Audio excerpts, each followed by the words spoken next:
Alright, I'm going to try to explain the thrust reverser system. So the brains of the operation is down here, it's the EEC. And when the EEC gets the command to deploy the thrust reversers, the first thing that's going to happen is the EEC is going to send a signal to the VIA saying, hey, we want to deploy the thrust reversers. The VIA then is going to check the status and send signal checking where our thrust reverser translocks are and unlock them. So once they're unlocked, the VIA is going to verify that they're unlocked and then provide information to the EEC saying that the translocks are unlocked. Also sending a signal to the AMSC, and the AMSC is going to go ahead and make it so our high pressure shutoff valve opens, supplying our 14th stage bleed air to deploy the thrust reversers.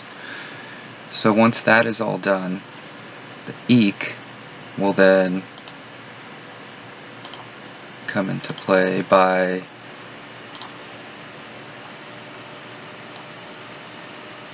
sending an open signal to our pressurization valve.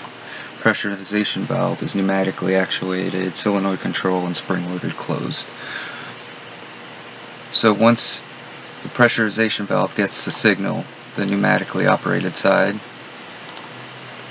will get the bleed air to this top T portion, shifting the valve, then allowing bleed air to come in and pressurize this manifold all in here and this little area in here. And so this is our thrust reverser directional valve in here.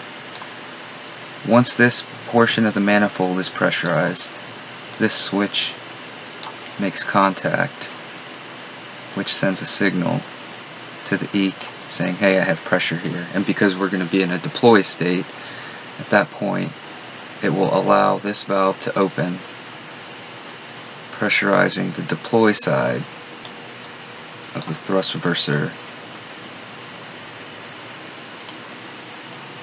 manifold down here, also sending bleed air across this side, which unlocks our cone brake. This area will fill with bleed air, overcoming the spring and unlocking the cone brake. And once this valve has pressure on the top side of it, it will shift the valve, turning it so bleed air is routed to the deploy side of our drive units, which is going to be the same thing on this side. And so the drive units will start spinning. It's got a synchronized flex shaft here, so they're turning at the same rate. Also has flex shafts from the drive units to the gearboxes, which then has actuators, or ball screw actuators, which then will turn or open the transcowl. As the transcowl is opening, this switch right here is mechanically linked, and it'll make contact to the deploy side, which then, if you follow this line right here, will send a signal all the way down to the EEC, letting it know that the thrust reversers are fully deployed. Once fully deployed, the EEC then will come in and get rid of all of this in here.